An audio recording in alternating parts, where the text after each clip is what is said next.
Bonjour à vous et j'espère que vous allez bien. Pendant une de mes formations, un de mes abonnés m'a posé la question si on devait inclure ou non l'électroménager au bail. J'ai donc décidé de partager la réponse sur ma chaîne afin qu'un maximum puisse en bénéficier. Dans cette vidéo, je vais donc vous dire pourquoi l'inclure ou non et restez jusqu'au bout car à la fin, je vous livre une pépite que je donne normalement qu'en formation. À tout de suite. Pour les nouveaux, mon nom est Julio et bienvenue sur ma chaîne. Je suis un expatrié vivant au Canada. Je suis un investisseur en immobilier comptant 16 appartements répartis au Québec de Gatineau jusqu'à Montréal.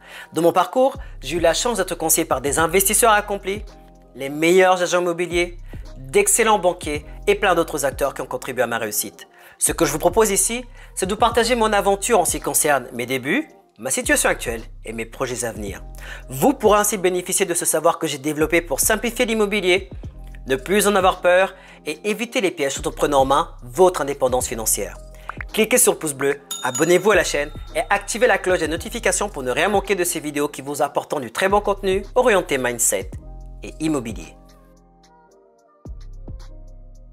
Pour commencer, je tiens à rappeler que je ne suis pas agent immobilier, ni banquier ou autre. Je suis un investisseur en immobilier. C'est mon quotidien avant même de faire YouTube.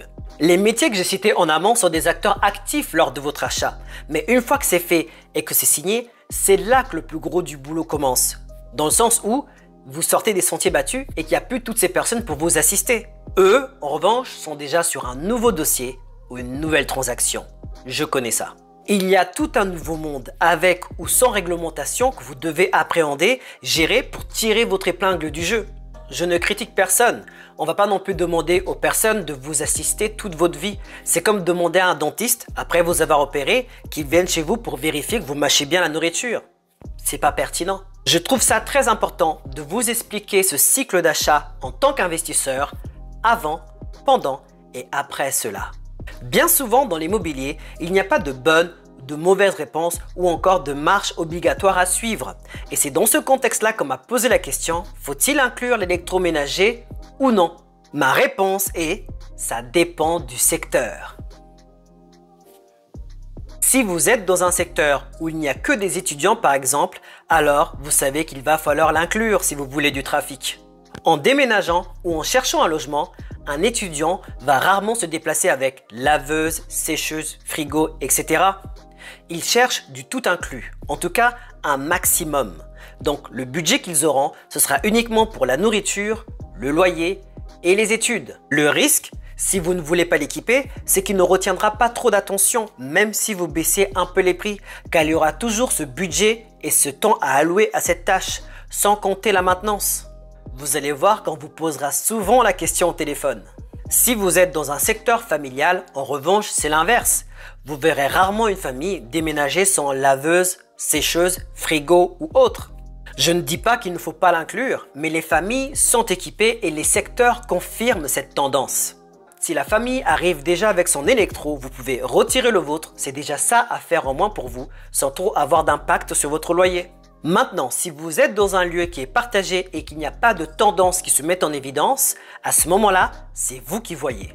Chacun ses préférences, donc que faire? Voici deux scénarios que je vous propose. Scénario numéro 1, les électros sont inclus.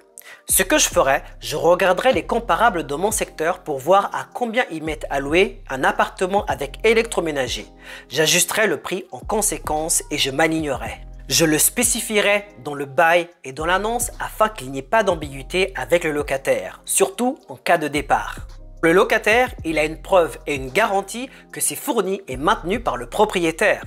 Les inconvénients, c'est que cela va demander un coût, notamment au niveau de la maintenance à l'année. Cela va impacter votre cash flow. Au niveau de la réparation, ça va demander de la mobilité et du temps.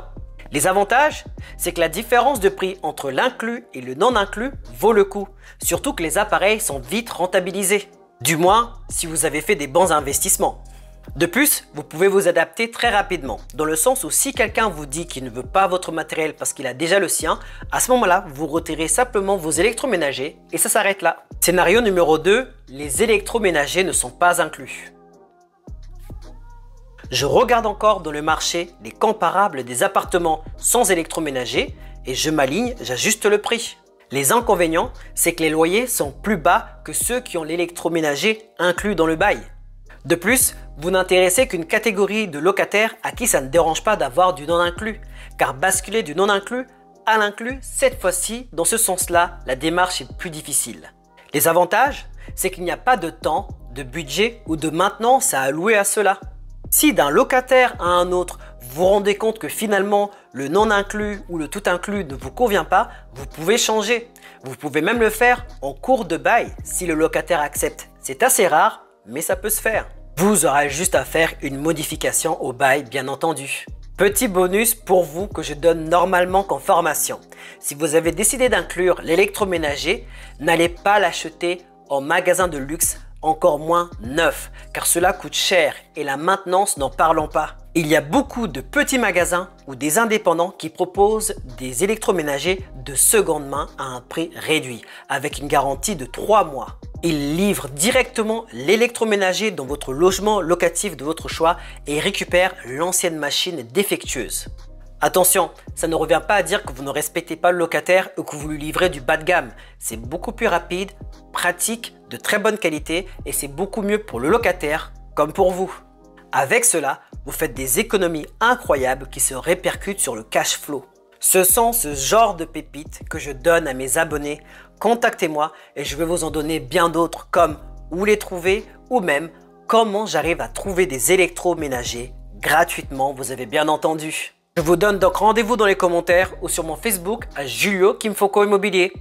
Likez, abonnez-vous si ce n'est pas encore fait et partagez massivement autour de vous. À très bientôt.